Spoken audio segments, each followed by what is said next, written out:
अस्सलामुअलैकुम। Horror stories के एक न्यू एपिसोड के साथ मैं हूँ मज़हर मलिक। कैसे हैं आप लोग? उम्मीद है खैरियत से होंगे। आज की ये खौफनाक कहानी जो मैं आपको सुनाने जा रहा हूँ ये मुझे भेजी है ख्वाजा अब्दुल कयूम ने सक्खर पाकिस्तान से। कहानी शुरू करने से पहले ही आप सबका बहुत बहुत शुक्रिया। Thank you so much and love you so much कि आप नीचे कमेंट्स में पसंदीदगी का इजहार करते हैं, वीडियो को लाइक भी करते हैं। फैसल जवान हो चुका था, अपनी तालीम भी मुकम्मल कर चुका था और आज उसका पहला दिन था डॉक्टर बनने के बाद जब वो अस्पताल को ज्वाइन करने जा रहा था। अभी तक उसके पास कोई सवारी नहीं थी। पब्लिक ट्रांसपोर्ट पे सवार होके वो नौजवान लड़का जो डॉक्टर बन चुका था अपनी आंखों में कई ख्वाब सजाए बस की सीट पर बैठा था और उसे वो अपना सब माजी याद आ रहा था। वो अपने मां बाप की अकलौती औलाद था। उसके मां बाप ने बहुत लाड प्यार से उसे पाला था, लेकिन अभी उसकी उम्र 6 साल ही थी कि उसके वालिदैन एक हादसे में अल्लाह को प्यारे हो गए। उसकी दुनिया उजड़ गई। उस पे सर पे हाथ रखने वाला कोई भी नहीं था। तो वहीं पे उसकी खाला हमीदा ने ना सिर्फ उसके सर पे हाथ रखा बल्कि उसे अपने घर भी ले गई। खाला हमीदा बेवा थी, उसके कोई भी बच्चे नहीं थे। यूं फैसल को उसकी खाला ने पालना शुरू किया। खाला के पास जो भी उसकी जमा पूंजी थी उसने उसकी तालीम पर लगा दी। वो बच्चा जो मां बाप के बगैर अब यतीम हो चुका था, खाला की परवरिश से आगे बढ़ने लगा। यहां तक कि स्कूल की तालीम मुकम्मल करने के बाद जब वो कॉलेज की लाइफ में दाखिल हुआ तो वहीं उसके दिल में ये ख्वाहिश पैदा हुई कि वो डॉक्टर बनेगा। उसने ऐसे सब्जेक्ट चूज किए, लेकिन उसे एहसास हुआ कि खाला का सोर्स ऑफ इनकम इतना अच्छा नहीं है, लेकिन अब मुझे पढ़ाई के साथ साथ खाला का हाथ बटाने के लिए मेहनत भी करनी होगी। वो एक ऐसा मेहनती नौजवान बना था जो सुबह कॉलेज जाता और शाम को एक दुकान पर जाके मुलाजमत करता। यूं पढ़ाई के साथ साथ वो अपनी पढ़ाई का जहां खर्चा उठा रहा था वहीं खाला की मदद करना शुरू हो गया था। खाला को वो मां कहता था, अम्मा के नाम से पुकारता था। खाला ने भी शायद उसे इसलिए पाला था कि जब ये बड़ा हो जाएगा तो फिर मैं आराम से बैठ के इसकी कमाई खाऊंगी। वो जब कमा कर लाता खाला के हाथ में रखता तो खाला उससे कहती, बस इतना सा कमा के लाए हो? तो वो कहता, खाला आप तो जानती हैं कॉलेज भी जाना होता है, रात को पढ़ना भी होता है और शाम को ही दुकान पे काम कर सकता हूं, इस वजह से इतना पैसे मिले हैं, नहीं तुझे और कमाना होगा। अम्मा मैं और कमाऊंगा। वक्त यूं ही गुजरता रहा, यहां तक कि फैसल ने अपनी तालीम मुकम्मल कर ली। खाला के वो एहसानों के बोझ तले वो ऐसा दब गया था क्योंकि खाला उसको गाहे बगाहे एहसास दिलाती रहती थी कि तू जानता है ना मैंने तुझे कैसे पाला है, कितना तुझ पे खर्चा किया है, जो मेरी जमा पूंजी थी वो सब की सब मैंने तेरे ऊपर लगा दी थी।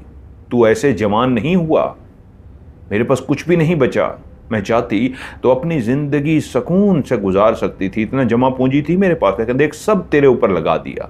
वो जानता था खाला ने उस पर लगाया था, लेकिन इतना भी नहीं कि अपनी सारी जमा पूंजी उस पर लगा दी थी। जब कॉलेज लाइफ में वो दाखिल हुआ था तब तो उसने पैसे कमाने शुरू कर दिए थे और स्कूल लाइफ में तो इतना उसका खर्चा भी नहीं था, और जब वो पढ़ता था तो अपना खर्चा खुद उठाता था और मेरिट की वजह से वैसे भी उसको फेवर मिल जाती थी, स्कॉलरशिप। लेकिन फिर भी वो खुश था कि अम्मा ने, जो हकीकी मानों में तो उसकी खाला थी लेकिन अम्मा बन के पाला था, मुझे अम्मा की खिदमत करनी है, वाकई कमा के अपनी अम्मा की तनख्वाह पहली हाथों में ला के इस तरह रखनी है कि मैं खुशी से फूला नहीं समाऊंगा कि माँ देख आज मेरी पहली तनख्वाह। उसका पहला रोज़ था और यूं सबने उसे अस्पताल में वेलकम किया। वो अपने काम को ईमानदारी से करने वाला इंसान था, हमेशा उसने दूसरों की मदद की थी, ईमानदारी से काम किया था। अल्लाह ताला ने उसे बहुत ही अच्छी नेचर का मालिक बनाया था। यूं जब उसकी पहली तनख्वाह उसके हाथ में आई तो खुशी खुशी एक मिठाई का डब्बा लेकर, पूरी तनख्वाह अपने हाथ में लेकर खाला के पास पहुंचा और वो मिठाई का डब्बा उसके सामने रखते हुए बोला, अम्मा आज मेरी पहली तनख्वाह आ गई है। तू जानती है ना मैं डॉक्टर बन गया हूं, अब हमारे पास किसी चीज़ की कमी नहीं होगी, सब कुछ हमारी ज़िंदगी में होगा, तू परेशान मत हो। उस वक्त तो खाला ने उसकी भलाएं ली, उसे दुआएं दी, खुश हो गई, लेकिन नहीं जानता था उनके अंदर क्या चल रहा है। अब वो कमा कर लाता, बहुत कम पैसे उसके पास बचते थे अपनी ज़रूरियात ज़िंदगी के लिए, वरना वो सारे पैसे खाला को दे देता था। लेकिन खाला का मुंह बनता था कि देखो बाकी डॉक्टर कितना ज़्यादा कमाते हैं, तुम बस इतना कमा कर लाए हो। तो कहता, खाला आप तो जानती हैं अभी मुझे डॉक्टर बने हुए कितना अरसा हुआ है, अभी मैं अपना प्राइवेट क्लिनिक नहीं खोल सकता, मेरे पास इतना सरमाया नहीं है, अभी वैसे भी मुझे प्रैक्टिस करनी है, मुझे टाइम लगेगा। जो और डॉक्टर इतना ज़्यादा कमाते हैं वो तनख्वाह से नहीं, वो प्राइवेट क्लिनिक चलाते हैं, मैं अभी कहाँ से अपना प्राइवेट क्लिनिक खोलूं। यूं खाला उसे एक बात का बार बार एहसास दिलाती, बस एक बात याद रखना, मैंने तेरे ऊपर खर्चा किया है, कहीं ये ना हो तू खाला को देखते ही मुंह फेर ले और कहे कौन खाला कौन अम्मा। कहता तो मुझे अम्मा है, लेकिन जानती हूं तू दिल से मुझे खाला समझता है, तूने तो कभी मुझे अम्मा समझा ही नहीं है। वो कहता, मैं तो आपको अम्मा कहता हूं, कब खाला आपको समझाए, आप ऐसा क्यों सोचती हैं। आखिर जब इंसान जवान होता है, कमाने भी लग जाता है, तो फिर उसकी जिंदगी में कैसे हो सकता है कि कोई लड़की दाखिल ना हो। यूं फैसल की जिंदगी में भी एक लड़की दाखिल हुई और उस लड़की का नाम था नाइला। नाइला अस्पताल में ही आई थी और उसके सामने मौजूद था नौजवान खूबसूरत सा फैसल। फैसल ने उसका इलाज किया, लेकिन दोनों की नजरें इस अंदाज में एक दूसरे से चार हुई कि नजरों ही नजरों में दोनों एक दूसरे को पसंद करने लगे। वो एक हफ्ते के लिए इस अस्पताल में एडमिट हुई थी, उसके घर वाले भी उसके साथ आते।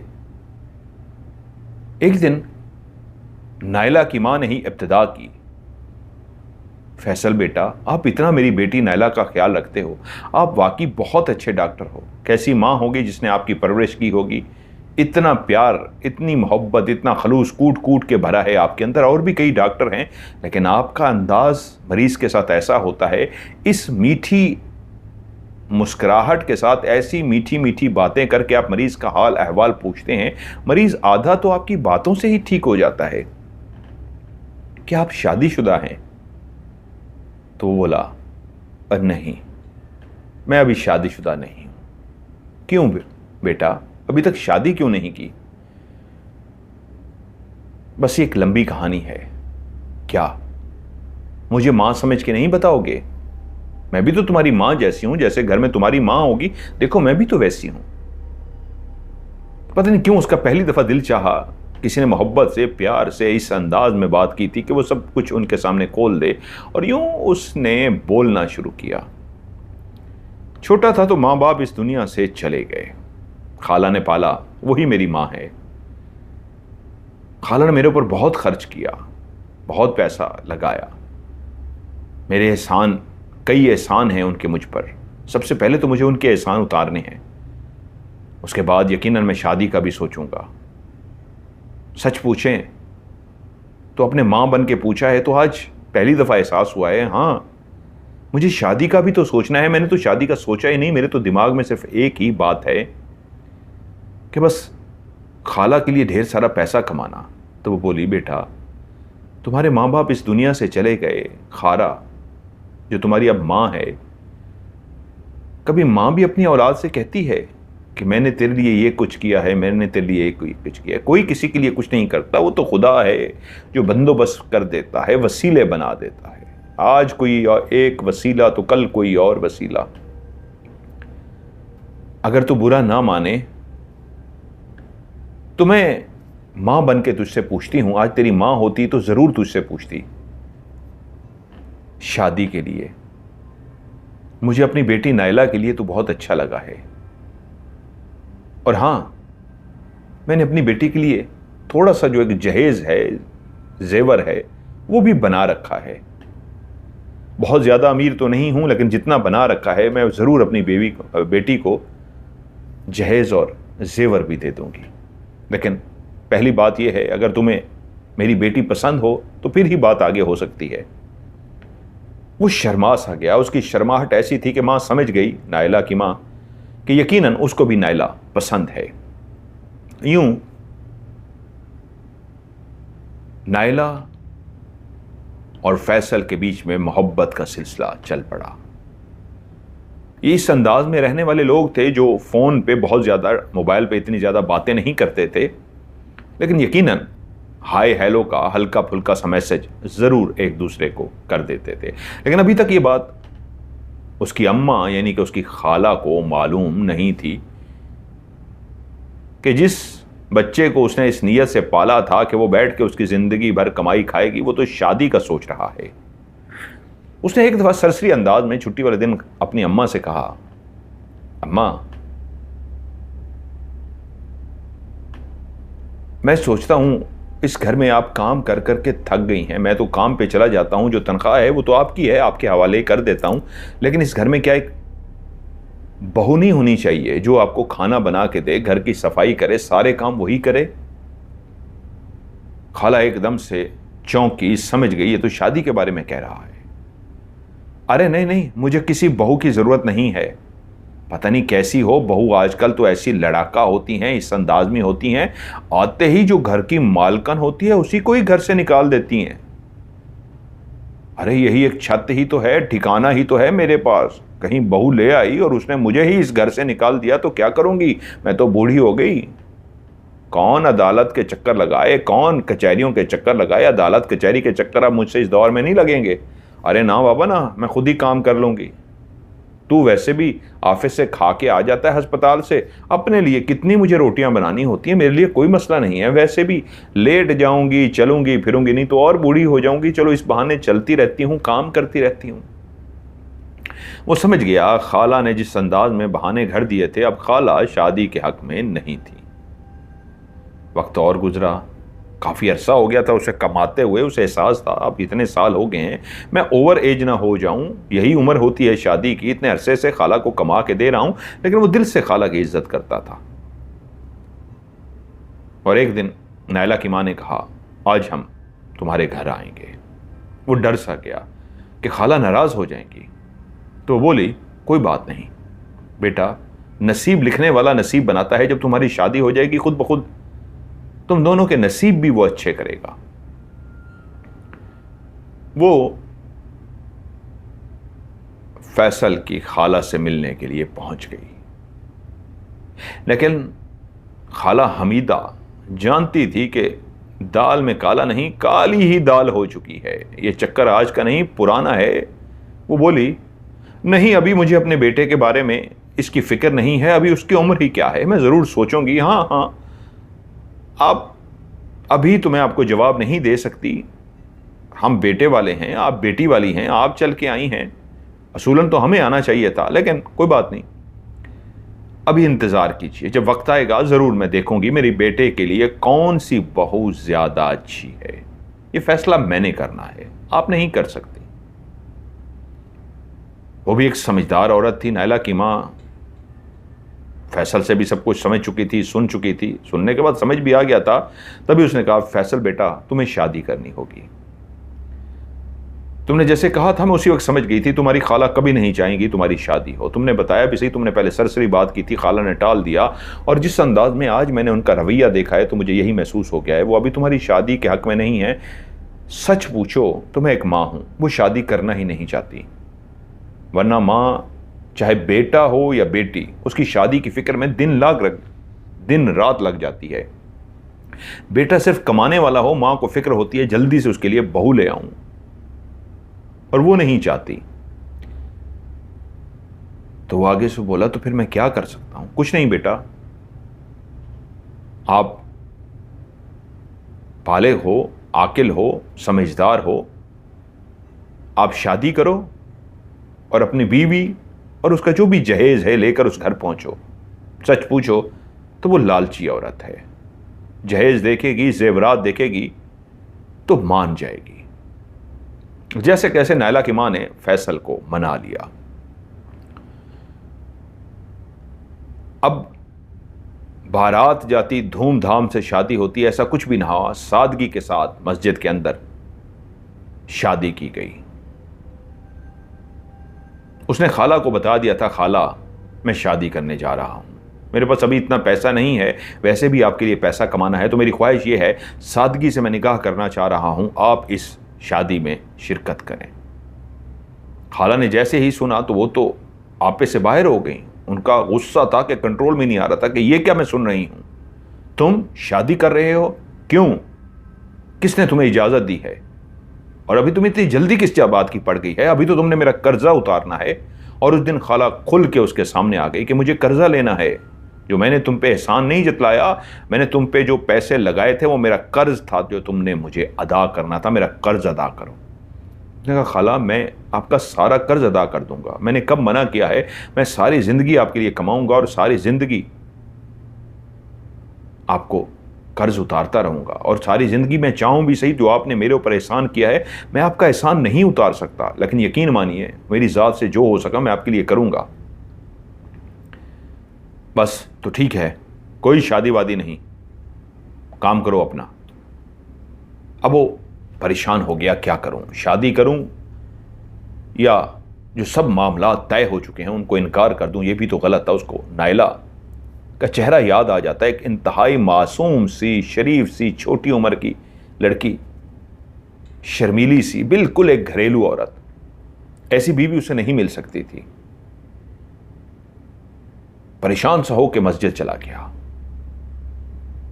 नमाज पढ़ी और सजदे में जाके ऐसा रोया, खुदा से मदद मांगी, क्या करूं समझ नहीं आ रही, अल्लाह मेरे दिल में आप ही डालिए, मैं क्या करूं। जब वो उठा तो एक मौलवी साहब जो काफी देर से उसे देख रहे थे, उन्होंने उसके कंधे पे हाथ रखा और कहा, बेटा मैं काफी देर से देख रहा हूं, क्या बात है, लगता है तुम्हारा दिल बहुत बोझल है, तुम्हारे दिल पे बहुत बोझ है, मुझसे मशवरा कर लो, मुझसे बात कर लो, दिल का बोझ हल्का हो जाएगा। उसने सारी बात मौलवी साहब को बता दी। तो मौलवी साहब बोले, बेटा मैं तुम्हारे सर पे हाथ रखता हूं, तुम्हारे माँ बाप नहीं है तो क्या हुआ, चलो मैं तुम्हारे साथ चलता हूं। वो मौलवी साहब उस मस्जिद के मौलवी नहीं थे, मस्जिद के इमाम नहीं थे, वो किसी दूसरे शहर में आए हुए थे नमाज पढ़ने के लिए। तो उन्होंने उसे देख लिया था। यूं वो एक खूबसूरत से नूरानी चेहरे वाले शख्स थे, उसके साथ हुए और वो नायला के घर पहुंच गए। मस्जिद के अंदर सादगी से निकाह हुआ और छुआरे बांटे गए, चीजें खाने पीने की दी गई, और इनकी तरफ से सिर्फ यही एक बुजुर्ग आए थे।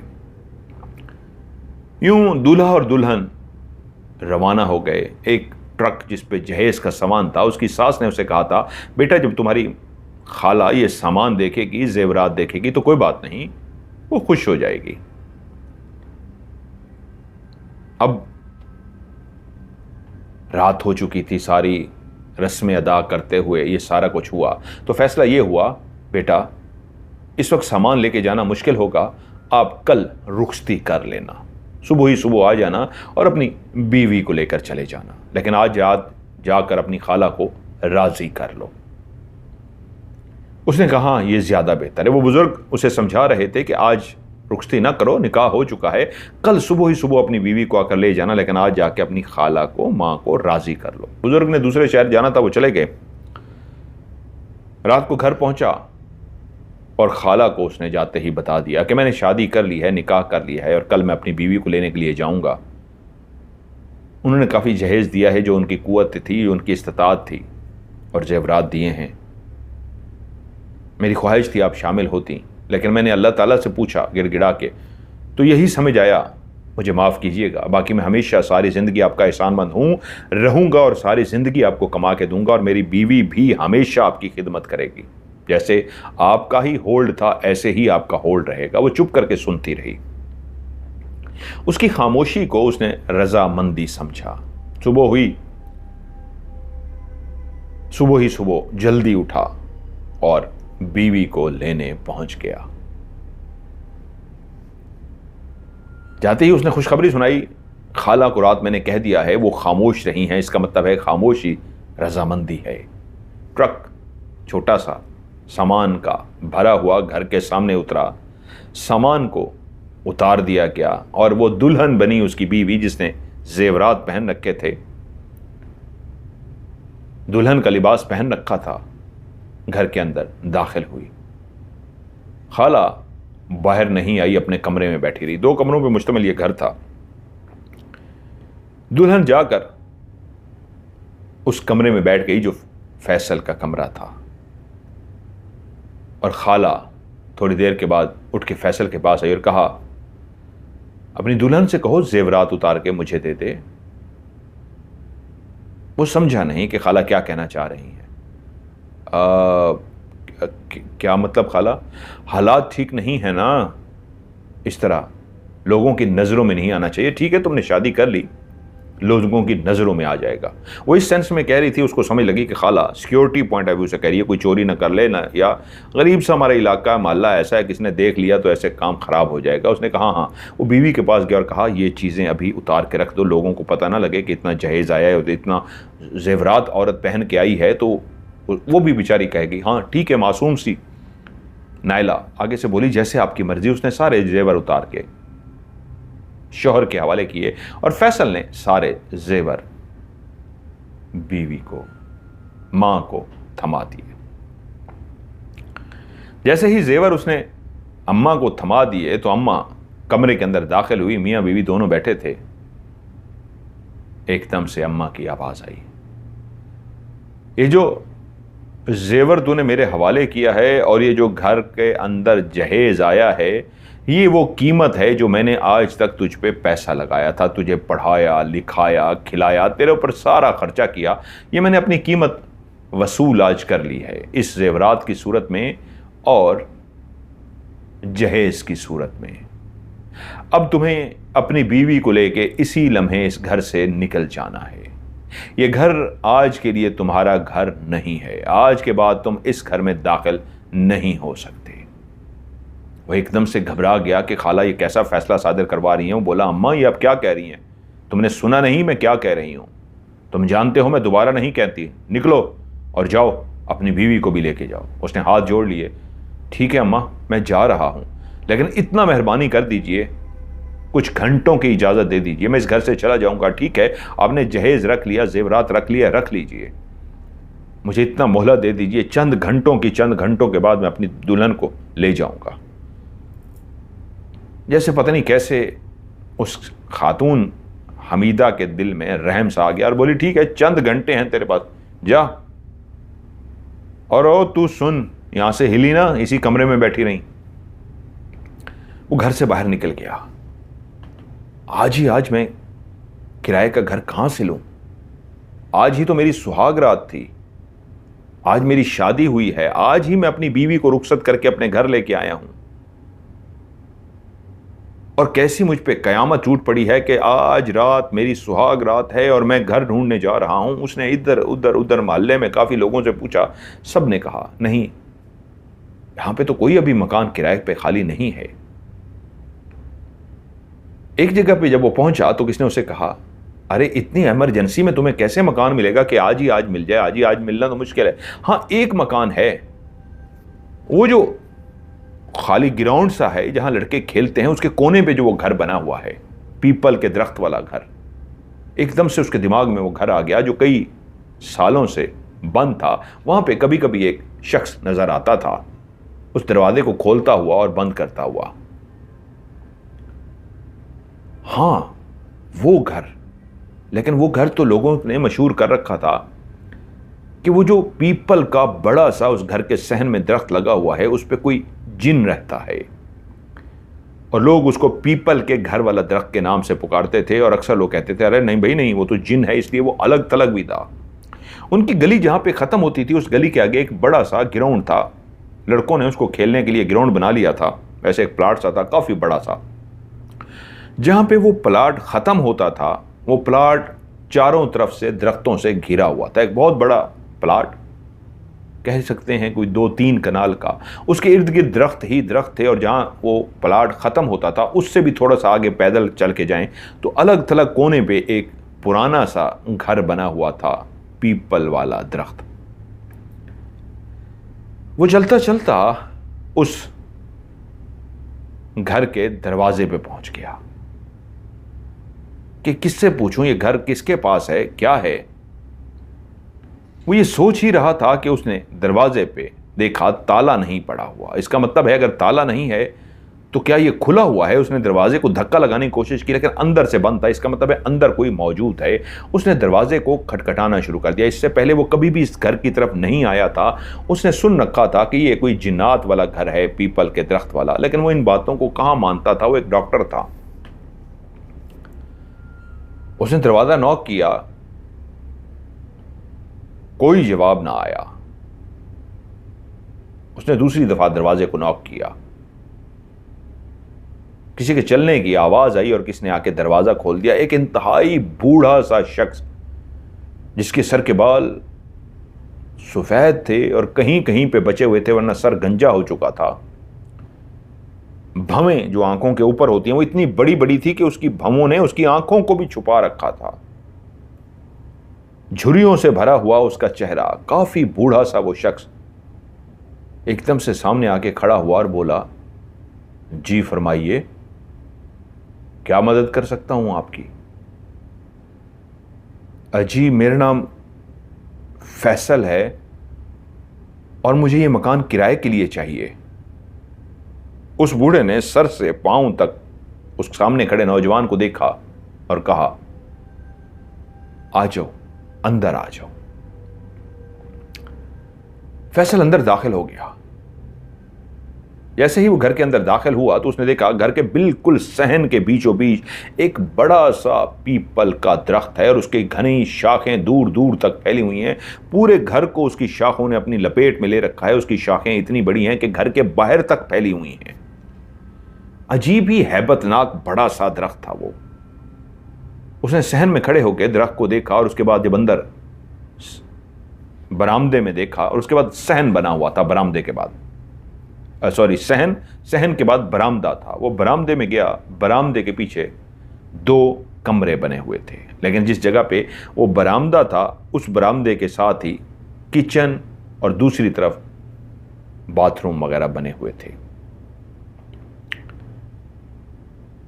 पुराने वक्तों में, आज से 10-15 साल पहले, 20 साल पहले कह लीजिए, लोग अपने घर इस अंदाज में बनाते थे कि एक बड़ा सा सहन के आगे बरामदा बनाया जाता था। बरामदा उसको कहते थे। ये मैं चीज़ें इसलिए बार बार एक्सप्लेन करता हूँ कि यूरोप में भी, अमेरिका में भी, हर जगह पे मेरी कहानी को सुना जाता है और जो यहाँ के पैदा हुए लोग हैं उनको इन बातों का नहीं पता, तो इसलिए मैं एक्सप्लेन कर देता हूँ। बरामदा इस तरह की जगह को कहते थे कि जो एक जगह से खाली होती थी लेकिन उसके ऊपर छत पड़ी होती थी और उसका दूसरा हिस्सा दीवार की बजाय दरवाज़ों से कनेक्ट होता था। यानी घर के कमरे अगर 2 बने हुए हैं, उन कमरों के सामने बरामदा बना हुआ है और उस बरामदे के आगे सहन है।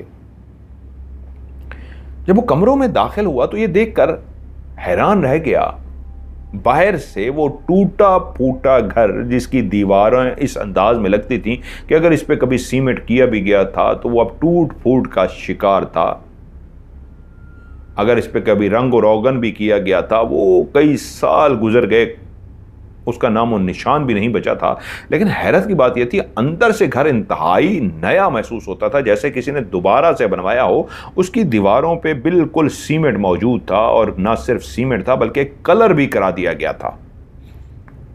वो हैरान हुआ, बाहर से ऐसा खौफनाक नजर आने वाला, टूटा फूटा नजर आने वाला मकान अंदर से कितना खूबसूरत है।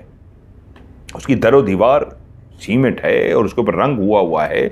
बरामदा बड़ा खूबसूरत है। सहन के अंदर बाकायदा दरख्त है लेकिन कच्चा सहन था, लेकिन बरामदे में ईंटें बेहतरीन लगी हैं, कमरों के अंदर फर्श बड़ा ज़बरदस्त है, दीवारें बड़ी अच्छी हैं, छत बड़ी अच्छी है, बेहतरीन एक घर था। उसने कहा ये तो बाहर से टूटा फूटा घर है लेकिन अंदर से ऐसा कैसे खूबसूरत है। हैरान हुआ वो ये सोचकर, और देखते देखते बाहर आ गया और बाहर उस खड़े बड़े से दरख्त को घूरना शुरू हो गया, जो दरख्त इस अंदाज का बड़ा था कि उसकी टहनियां, उसके पत्ते इतने ज्यादा फैले हुए थे कि पूरे घर को ही उसने छुपा रखा था ऊपर से। दरख्त की तरफ देखते देखते उसने पीछे खड़े उस बूढ़े से पूछा, घर तो बहुत अच्छा है, मुझे पसंद आया है, लेकिन ये दरख्त यहां क्यों मौजूद है? इसने तो पूरे घर को ही हैबतनाक बना रखा है, अजीब सा बना रखा है, क्या कहते हैं आप? वो जैसे ही पीछे मुड़ा तो देखा वो शख्स उसके पीछे नहीं है। वो एकदम से चौंक गया, इधर उधर देखना शुरू हो गया कि वो बूढ़ा कहां गया। तो उसी लम्हे उसने देखा बूढ़ा किचन के अंदर से निकल कर आ रहा है और उसके हाथ में 2 चाय के कप हैं और केतली सी है चाय की। वो परेशान सा हो गया कि आप कहां चले गए थे? वो बोले, पहली दफा मेरे घर में कोई मेहमान आया है, उसके लिए चाय लेने गया था। जब तुम घर के अंदर दाखिल हुए और तुमने कहा मकान लेना है, तो मैं तुमसे पूछना भूल गया, मुझे यह बताओ क्यों लेना चाहते हो, क्या हुआ है, आज ही आज क्यों लेना चाहते हो? उसने मुख्तसर सी कहानी सुना दी कि मैं इसी मोहल्ले में रहता हूं, मेरी अम्मा ने मुझे घर से आज ही आज जाने के लिए कह दिया है, इसलिए मैं परेशान हूं, इसलिए मैं आपके पास आया हूं कि आज ही आज मुझे ये घर लेना है और आज ही मुझे शिफ्ट होना है। तो वो बूढ़ा पूरी कहानी सुनकर बोला, आज ही अपनी दुल्हन को लेकर आए हो और आज रात को तुम्हारी सुहाग रात होगी और तुम्हें आज ही निकाल दिया गया है। ठीक है, तुम इस घर में रह सकते हो, कोई मसला नहीं। अच्छा मुझे यह बताइए, वो बूढ़े से बोला, इस घर का किराया क्या होगा?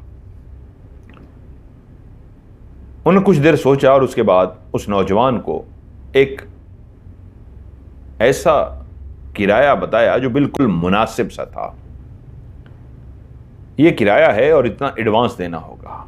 इतने तो उसके पास पैसे थे, आराम से वो दे सकता था, कुछ उसकी अपनी भी सेविंग थी। उसने कहा ठीक है, मैं अभी आपको एडवांस और किराया दे देता हूं और मेरी चाबी मेरे हवाले कर दीजिए, हम आज ही इसी घर में शिफ्ट होंगे, तो सामान आज ही लेकर आओगे? वो बूढ़ा बोला। उसने कहा सामान आपको बताया तो है, सारा कुछ अम्मा ने रख लिया है, मेरे पास कोई सामान नहीं है। हाँ ठीक है, जैसे तुम्हारी मर्जी। उस बूढ़े ने चाबी उसके हवाले कर दी और पैसे उससे एडवांस और किराया लेकर चला गया। वो इतना उलझा हुआ था, इतना परेशान था कि ये मकान उसके लिए ऐसी गनीमत था कि आज उसको सर छुपाने को एक छत मिल गई है। वरना वो परेशान था कि आज खाला से चंद घंटे लेके आया हूं, कहां जाऊंगा। जल्दी से घर पहुंचा, अपनी बीवी को जो दुल्हन के लिबास में डरी सहमी बैठी थी, परेशान बैठी थी कि कहां जाएं। यकीनन वो सोच रही थी कुछ ना मिला तो माँ बाप के घर जाएंगे, लेकिन वो खुददार था, एक डॉक्टर था। उसने कहा नहीं, मैंने मकान ढूंढ दिया है, उठो चलो। पीछे से खाला की आवाज़ आई, आज के बाद दोबारा कभी इस घर में कदम न रखना। अगर तुमने इस घर में कदम रखा तो मुझसे बुरा कोई नहीं होगा। मर गई मैं तुम्हारे लिए। तुझे कहती थी ना, तू अम्मा अम्मा मुझे कहता है, तू तो खाला ही समझता था। कितना गंदी औलाद निकला तू। तेरी जगह पे कोई और होता तो सारी जिंदगी माँ समझता मुझे, और तूने मुझे खाला समझ के इस तरह ठोकर मारी। लड़की लेकर घर आ गया कि मेरी बीवी है, जा निकल जा मेरे घर से। उसने खाला का फिर भी शुक्रिया अदा किया कि मैं आपका एहसानमंद हूं, आपका एहसानमंद रहूंगा। आपने वाकई मेरे ऊपर बहुत एहसान किए हैं। जिंदगी ने मौका दिया तो मैं जरूर इन एहसानों को उतारने की कोशिश करूंगा। वो अपनी बीवी को लेकर उस घर से निकल आया। शाम हो चुकी थी। ये सारे मामला तय करते हुए, उसको किराया निकाल के देते हुए, उस बूढ़े को ये सारी चीजें करते हुए घर जाके उसने अपनी बीवी को अपने साथ लिया, मार्केट से खाने के लिए कुछ लिया और उस घर के जैसे ही दरवाजे पे पहुंचे तो बीवी ने अलग थलग उस मकान को देखा और उसके बाद उस पीपल के दरख्त को देखा। अभी घुप अंधेरा तो नहीं हुआ था, शाम हो रही थी। वो एकदम से सहम गई। घर बाहर से तो बड़ा ही खौफनाक था। इर्द गिर्द उसके दरख्त थे, अकेला बना हुआ घर और ऊपर से पीपल का इतना बड़ा दरख्त। पीपल का जो दरख्त होता है आज भी जिस गांव के अंदर मौजूद हो तो आप देखेंगे उसने बहुत जगह घेर रखी होती है और ऊपर से बड़ा फैला होता है, छतरी की तरह, अम्ब्रेला की तरह। वो बोली ये घर है? फैसल बोला हाँ, लेकिन परेशान मत हो, अंदर से बहुत अच्छा है। वो अंदर दाखिल हुए तो वाकई अंदर से घर इतना बुरा नहीं था, लेकिन फिर भी ये घर जिस अंदाज में अलग थलग था, एक हैबतनाक सा था। वो सहम रही थी। वो वैसे भी एक मासूम सी छोटे दिल वाली लड़की थी। वो अंदर गए। बिछाने को तो कुछ था नहीं, दुल्हन के वो लिबास में थी। उसने अपना दुपट्टा उतारा और फर्श पे बिछा दिया और कहा इसी पे बैठ के हम खाना खाएंगे। दोनों ने उसी पे बैठ के खाना खाया। खाना खाते ही बातों का सिलसिला शुरू हुआ। ख्वाब बुने गए। जिंदगी के वो फैसले जो अभी उनके हाथ में नहीं थे, उसके लिए हमेशा प्लानिंग इंसान करता है, ख्वाब देखता है। तो दोनों ने कहा हम ये करेंगे, जिंदगी में ये करेंगे, अपना घर बनाएंगे, बहुत सारी चीजें, बहुत सारे ख्वाब देखे। यहां तक कि टाइम हो गया उसी दुपट्टे पे ही, जो अब उनका बिस्तर भी बन चुका था, जो फर्श पे बिछा हुआ था, वो दोनों लेट गए। फैसल उससे बोला आज मेरी सुहाग रात है, काश मैं अपनी बीवी को, अपनी नायला को एक आरामदेह बिस्तर पर आज लेटाता, लेकिन आज सोने के लिए सिर्फ ये फर्श मुहैया है, सोने के लिए फर्श तक भी नहीं है। मुझे माफ कर देना। मैं जरूर वादा करता हूं तुमसे, जिंदगी में तुम्हें एक आरामदेह घर, एक बिस्तर, सब कुछ मुहैया करूंगा। मैं एक डॉक्टर हूं, मैं अपनी ईमानदारी से इतना पैसा कमाऊंगा कि मेरे पास सब कुछ होगा। तो नायला बोली कितने लोग हैं जिनके पास सोने के लिए जमीन भी मुयस्सर नहीं होती, वो तो खुले आसमान के नीचे सो रहे होते हैं। जैसा है एक घर तो है, उसकी छत भी है, 2 कमरे भी हैं, वॉशरूम भी है, किचन भी है, बरामदा भी है, सहन भी है। क्या हुआ आज सोने के लिए अगर बिस्तर नहीं है तो ये तो आर्जी चीजें हैं। अगर अम्मा वो जहेज ना ले लेती तो आज हमारे पास बिस्तर भी अपना होता, कोई बात नहीं। वो दोनों एक दूसरे को मोहब्बत भरी निगाहों से देखना शुरू हो गए। यकीनन ये वो लम्हे थे जब 2 मियाँ बीवी एक हो जाते हैं, उनके वजूद इस अंदाज में आपस में लिपट जाते हैं जो उनकी जिंदगी की एक यादगार रात होती है। वो भी अभी उसी मस्ती में बहने लगे थे कि एकदम से फैसल के मोबाइल की घंटी बजना शुरू हो गई। एकदम से वो चौंक गया, नायला भी चौंक गई कि रात को इस टाइम ये किसका फ़ोन हो सकता है। नायला बोली ये जिसका भी फ़ोन है आज तो बंद कर दीजिए, आज हमारी सुहाग रात है और अभी हम अपनी सुहाग रात को शुरू ही करने लगे थे कि फ़ोन आ गया, आज भी आप फ़ोन सुनेंगे। वो बोला नहीं नहीं, मैं ये नहीं कह रहा मैं फ़ोन सुनूंगा, लेकिन नायला तुम जानती हो ना मैं एक डॉक्टर हूं। डॉक्टर के फ़ोन पे अगर रात को भी घंटी बजे तो डॉक्टर सो नहीं सकता। मोबाइल का मतलब यही होता है कि कोई इमरजेंसी है। यस मैं जानता हूं आज मेरी सुहाग रात है, लेकिन अगर इस लम्हे भी फ़ोन बज रहा है, देख तो लूं नंबर किसका है। वो एक अदा से, मस्ती से, रोमांटिक से अंदाज में बोली नहीं मैं नहीं देखने दूंगी, आपने देखना है तो मेरे चेहरे की तरफ देखिए। और एक शरारत के अंदाज में मोबाइल को दूर करना शुरू हो गई, लेकिन उसने आगे बढ़ के फ़ोन को उससे ले लिया और कहा मैं दिल से माजरत खा हूं नायला, प्लीज़ मेरी बात को समझो। डॉक्टर का पेशा ही ऐसा होता है, उसे फ़ोन देखना पड़ता है। अगर कोई इमरजेंसी नहीं है तो मैं बिल्कुल किसी का फ़ोन नहीं अटेंड करूंगा, लेकिन अगर अस्पताल में कोई इमरजेंसी है तो तुम जानती हो ना, किसी की ज़िंदगी बचाना सबसे पहला फ़र्ज़ है मेरे ऊपर, और उसके बाद मेरी ज़िंदगी।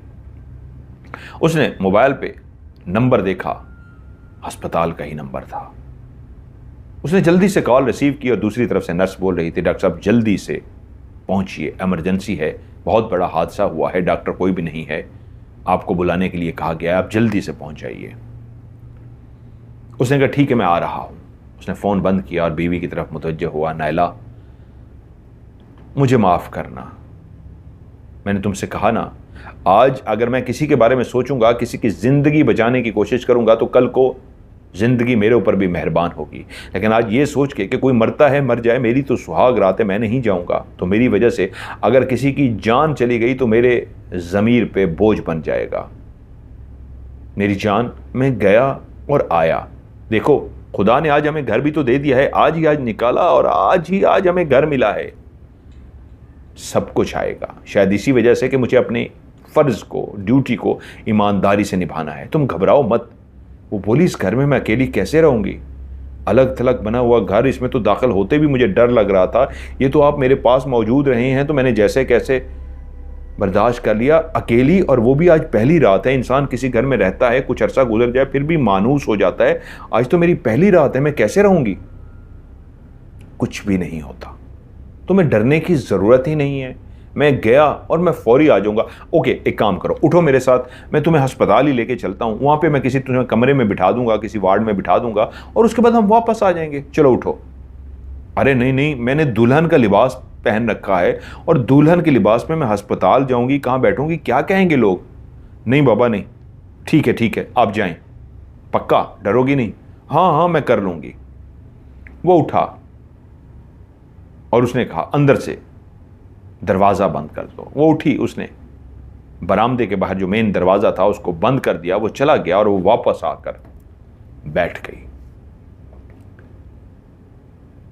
उस अकेले से घर के अंदर उसे डर लग रहा था, वो अजीब सा महसूस कर रही थी, लेकिन हर तरफ खामोशी थी। सिवाय नायला के उस घर में कोई भी नहीं था। काफी देर वो बैठी रही, यहां तक कि कुछ भी नहीं हुआ, खामोशी। फिर वो लेट सी गई। जैसे ही जमीन पे लेटी, बाहर की तरफ उसके कान अलर्ट थे कि बाहर कोई आवाज, कोई मसला, कुछ भी नहीं था बाहर, सब कुछ नॉर्मल था कि लेटे लेटे उसकी आंख लग गई। वो सोई हुई थी कि एकदम से उसके कानों में एक आवाज आई, धप। एक ऐसी धप की आवाज जैसे कोई घर के सहन में कूदा हो। वो एकदम से उठकर बैठ गई। क्या ये ख्वाब में मैंने कोई आवाज सुनी है या हकीकत में कोई कूदा है? कि उसी वक्त उसे किसी के चलने की आवाज आई। कोई दबे कदमों चल रहा था, तो इसका मतलब है कोई कूदा है। मेरा वहम नहीं है, कोई तो है जो घर में कूदा है। और उसी वक्त दरवाजे की कुंडी खुलने की आवाज आई। वही मेन दरवाजा जो उसने रात को बंद किया था जब फैसल बाहर चला गया था, उस दरवाजे को कोई अंदर से खोल रहा था। वो डर गई, समझ गई कि ये कोई चोर है।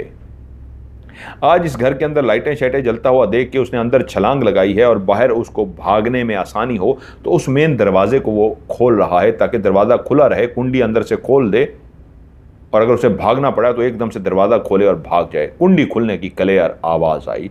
जो भी अंदर कूदा था चोर, उसने कुंडी खोल दी थी। और उसके बाद दबे कदमों चलने की आवाज़ उस बाथरूम की तरफ जा रही थी, जैसे कोई दबे कदमों चलता हुआ बाथरूम की तरफ जा रहा हो। तभी उसने देखा कोई बाथरूम के अंदर दाखिल हुआ और बाथरूम का दरवाजा बंद हो गया। थोड़ी देर बाथरूम में से इस अंदाज के आवाजें आती रहीं जैसे पानी चल रहा हो, कोई वॉशरूम को इस्तेमाल करता हो। और उसके बाद उसका खौफ के मारे इतना बुरा हाल हो गया कि ये कौन है जिसने कुंडी भी खोल दी है, जो छलांग मार के दीवार के जरिए कूदा है घर के सहन में, और उसके बाद कुंडी खोल के अब वो वॉशरूम भी इस्तेमाल कर रहा है। वो डर गई, उसे कुछ भी समझ ना आया। उसने अपना सर अपने घुटनों में दिया। वो सहम कर बैठी हुई थी, उसने अपना सर घुटनों में दिया और डर के मारे छुपा लिया अपने दिमाग को, जैसे कबूतर बिल्ली को देख के अपनी आंखें बंद कर लेता है। ऐसे ही घर में तो कुछ था नहीं।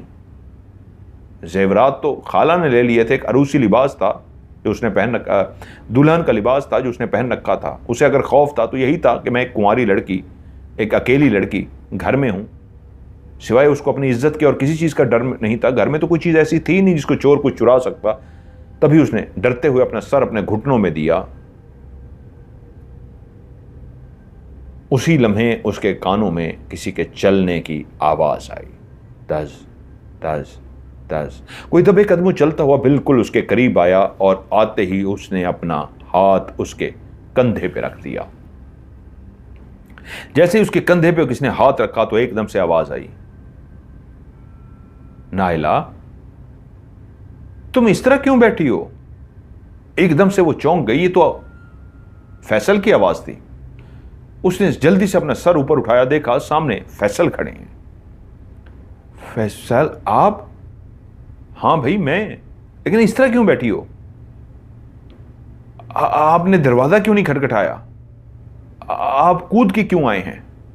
अरे भाई मैंने जितना दरवाजा खटखटाया है, तुम ऐसी गहरी नींद सो गई थी, दरवाजा खटखटा खटखटा के कोई मोहल्ले में इधर उधर से लोग ना आ जाएं, तो मैंने कहा भाई पहला दिन है, उसको लगता है गहरी नींद आ गई है, तो फिर मैं दीवार पे चढ़ा हूं, जब तुमने दरवाजा नहीं खोला अंदर कूद गया हूं। तो फिर आपने कुंडी क्यों खोली जब आप अंदर आ ही गए थे?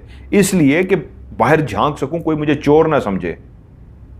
फिर मैं जब अंदर कूद गया तो सीधा दरवाजे की तरफ गया, कुंडी खोली और कुंडी खोल के मैं बाहर देखने लगा कि अगर किसी ने मुझे देख भी लिया है तो उसको एक्सप्लेन कर सकूं, भाई मैं हूं, मेरी बीवी है, मुझे चोर कोई ना समझे। वरना तुम जानते हो ना, रात को कोई दीवार फलांगे तो लोग तो चोर समझ लेते हैं। और जब मैंने बाहर देखा कोई भी नहीं है तो फिर मैं अंदर आया, वॉशरूम गया, वॉशरूम से फारिग हुआ और उसके बाद तुम्हारे पास आ गया हूं। उसने सुख का सांस लिया। शुक्र है आप आ गए। कैसा रहा अस्पताल में? क्या इमरजेंसी थी? किसकी जिंदगी को खतरा था? वो एकदम से बोला, अरे यार अस्पताल की बातें अभी छोड़ दो, पहले ही बहुत देर हो गई है, मुझे अस्पताल इस तरह जाना पड़ा इमरजेंसी में, वापस आके भी मैं अपना टाइम ज़ाय करूं? आज मेरी सुहाग रात है और मैं फिर से तुम्हें अस्पताल की बातें, कौन मरा, क्या खून था, कैसा था, एक डॉक्टर का तो रोज़ का काम होता है, तुम्हें इस तरह की बातें सुनाऊंगा तो तुम्हारे दिमाग में तो वही सारे नक्शे आ जाएंगे, खून के, मरने के, जीने के। नहीं भाई, अभी इस तरह की कोई बात नहीं करनी। अभी हमें अपनी इस रात को मोहब्बत वाली रात बनाना है। और फिर वो उसके वजूद के साथ लिपट सा गया। वो दोनों प्यार करना शुरू हो गए।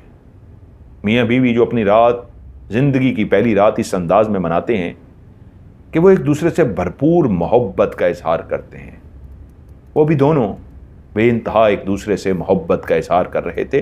नैला शर्माती हुई एक ऐसी घरेलू लड़की थी जिसे मोहब्बत का इजहार नहीं आता था, लेकिन फैसल भरपूर अपनी मोहब्बत का इजहार कर रहा था और उस मोहब्बत के इजहार में उसकी चूड़ियां भी टूट गईं, उसके बाल बिखर गए, लेकिन दोनों थक गए तो इस अंदाज में सो गए कि दोनों को होश ही नहीं था। ठक ठक ठक ठक ठक ठक ठक ठक, ये तो दरवाजा बज रहा है। नायला ने आंखें खोली हैं, दरवाजा बज रहा है।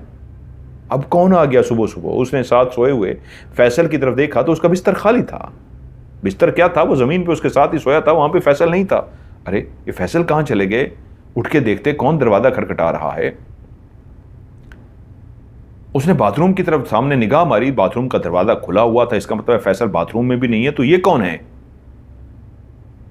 मैं तो फैसल के साथ थी रात को, तो फैसल एकदम से कैसे बाहर जा सकते हैं? फैसल, फैसल, उसने घर में आवाज दी, कहीं पे भी नहीं थे फैसल। क्या मैंने रात को कोई ख्वाब देखा था? लेकिन उसने अपने बिखरे हुए बालों की तरफ देखा, टूटी हुई चूड़ियों की तरफ देखा, अपने लिबास की तरफ देखा तो उसे अंदाजा हुआ नहीं, वो ख्वाब नहीं था, वो हकीकत थी। उसकी जिंदगी की पहली रात, सुहाग रात। वो आसार बताते थे कि कुछ भी नहीं ख्वाब था, वो सब हकीकत पर मबनी था। लेकिन अगर अंदर से कुंडी लगी है और फैसल बाहर से दरवाजा खटखटा रहे हैं तो फैसल बाहर कैसे गए हैं? वो परेशान हो गई, उसे कुछ समझ ना आई। एकदम से उठी और दरवाजे की तरफ गई। जैसे ही उसने कुंडी खोली, बाहर फैसल खड़े थे और बोले, भाई कब से मैं दरवाजा खटखटा रहा हूं, और जल्दी से अंदर दाखिल हो गए। उनका चेहरा बताता था वो शदीद थके हुए हैं।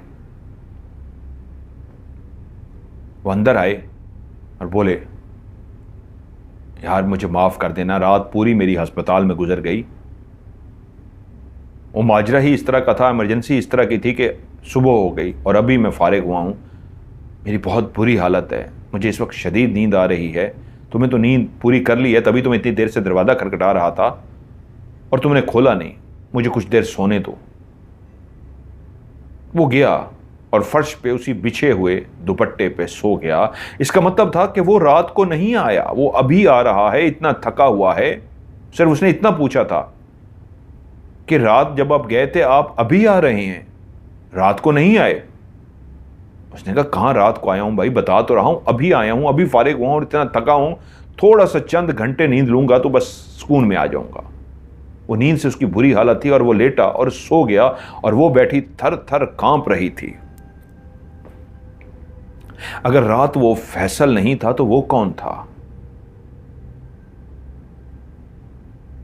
फिर से उसने कमरे का जायजा लिया, अपने वजूद का जायजा लिया, तो उसे पता लगा, शीशे के सामने जाके जब उसने देखा, उसके बिखरे हुए बाल, टूटी हुई चूड़ियां, उसका खराब हुआ हुआ मेकअप, सब कुछ गवाही दे रहा था कि वो तो अपनी सुहागरात मना चुकी है फैसल के साथ। लेकिन वो कौन था? फैसल तो ये है, अभी आया है, अभी सोया है और उसने जाके कुंडी खोली है।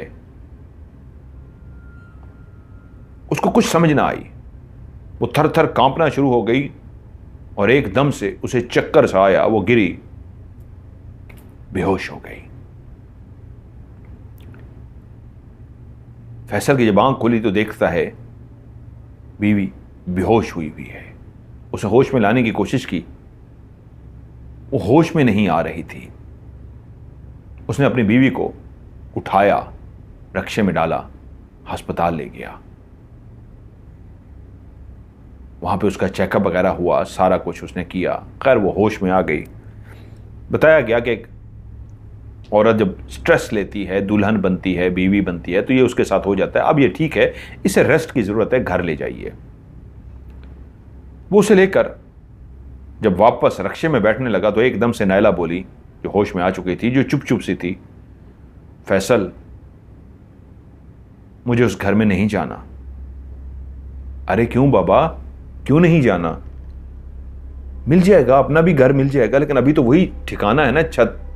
परेशान मत हो, चलो चलो चलो मेरे साथ। वो कुछ कहना चाहती थी लेकिन फैसल ने सुना ही नहीं, क्योंकि वो चाहता था बस अभी ये रेस्ट करे। ये जितना टेंशन लेगी इतना ही इसके लिए मुश्किल होगा। टेंशन की वजह से इसके साथ ये हुआ है। डॉक्टर ने जो बताया था, वो खुद भी डॉक्टर था, लेकिन 1000 तरह के डॉक्टर होते हैं, कोई एक डॉक्टर थोड़ा होता है, शोबे अलग होते हैं। कि बस अभी बस परेशान मत हो, सब ठीक हो जाएगा। वो उसे लेकर आया। जैसे ही वो रास्ते में थे तो एकदम से बोली, फैसल वो घर ठीक नहीं है, उस घर में कोई मसला है। मेरा यकीन मानो, उस घर में वाकई कोई जिन्नात हैं। क्या जिन्नात? अरे ये कैसी बातें कर रही हो, ऐसा कुछ भी नहीं है। अच्छा घर पहुंच के बात करेंगे, अभी टेंशन मत लो। वो जैसे घर के दरवाजे पे पहुंचे तो फैसल घर को ताला लगा कर गया था, लेकिन उसने देखा घर का ताला खुला हुआ है और अंदर से कुंडी लगी हुई है। तो वो एकदम से देखकर बोली, आपने घर को ताला नहीं लगाया था? तो समझ गया कि ताला तो लगाया था, ताला कैसे खुला हुआ है? अगर बीवी को बताऊंगा कि मैंने तो ताला लगाया था, खुला हुआ है, तो और डर जाएगी। तो उसने एकदम से कहा, नहीं नहीं, मैं इमरजेंसी में निकला था ना, तो मैं दरवाज़ा खुला ही छोड़ गया था, क्योंकि तुम बेहोश हो गई थी। मुझे इतना कहाँ होश था कि ताला लगाऊं, क्या लगाऊं? घर में क्या पड़ा था जिसको मैं ताला लगाता?